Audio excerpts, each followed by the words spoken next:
श्रद्धांजलि परिशिष्ट 48 रघुवीर Prasad R Prasad collector central excise Bareilly.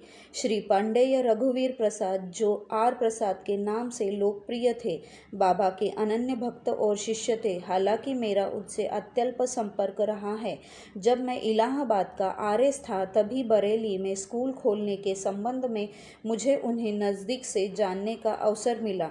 Shri are प्रसाद बरेली के अभिजात परिवार की संतान थे तथा कट्टर नीतिवादी और समाजसेवी व्यक्ति थे।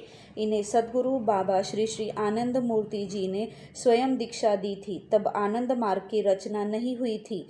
जब तत्कालीन केंद्र सरकार ने 1969 में आनंद मार्ग में सरकारी कर्मचारियों के भाग लेने पर प्रतिबंध लगाया, तब इन्होंने सुप्रीम कोर्ट में सरकार के खिलाफ याचिका दाखिल की और सरकारी आदेश के क्रियान्वयन पर रोक लगवा दी। ज्ञातव्य होकर आर प्रसाद तब दिल्ली में पदस्थापित कस्टम के कलेक्टर थे, परंतु इतने उच्च सरकारी पद पर आसीन होते हुए भी वे सरकार को वैधानिक चुनौती देने से नहीं डरे और उग्र अविचल आदर्श निष्ठा का परिचय दिया। हालांकि सरकार ने दमन चक्र चलाया और इनकी पदोन्नति रोक दी ताकि वे दबाव में आकर आनंद मार्ग छोड़ दें। सन 1975 में भारतवर्ष में इमरजेंसी लगा दी गई थी तथा आनंद मार्ग पर प्रतिबंध लगा दिया गया था।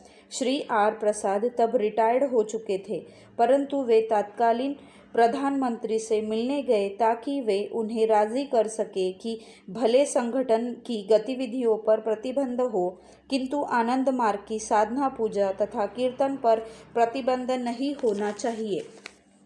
प्रधानमंत्री ने उन्हें साक्षात्कार का समय तो नहीं ही दिया, किंतु उन्हें जेल भेज देने का तत्काल आदेश दे दिया और उसी वक्त प्रधानमंत्री निवास से सीधे उन्हें दिल्ली के तिहाड़ जेल की कठिन परिस्थितियों को झेलने के लिए भेज दिया गया।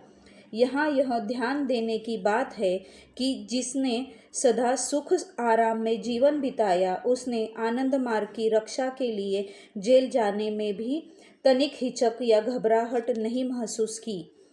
परिवार वालों ने कहा कि वे आर प्रसाद यह लिख कर दे दे कि वे आनंद मार्गी नहीं हैं तो वे उन्हें उसी दिन जेल से निकाल कर ले जाएंगे।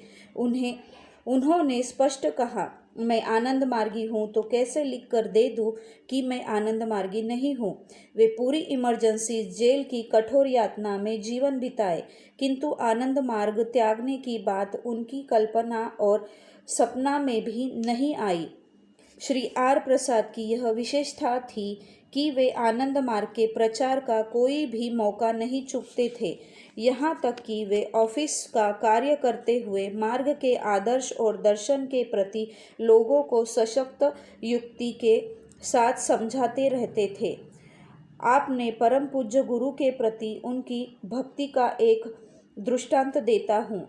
सीपीएम के नेता ज्योति बसु, जो तब बंगाल सरकार में गृह मंत्री थे, ने कूच बिहार उत्तरी बंगला में धर्म महाचक्र के दौरान 1968 में बाबा को सभा स्थल से गिरफ्तार कराया।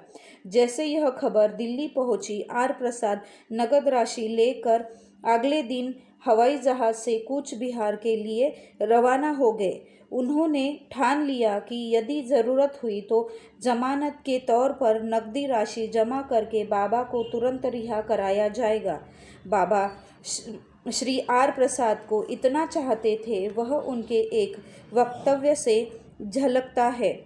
श्री आर प्रसाद के देहावसान के बाद जब बाबा दिल्ली आए तो उन्होंने कहा कि अब जब मैं दिल्ली आता हूँ, मुझे आर प्रसाद की कमी महसूस होती है।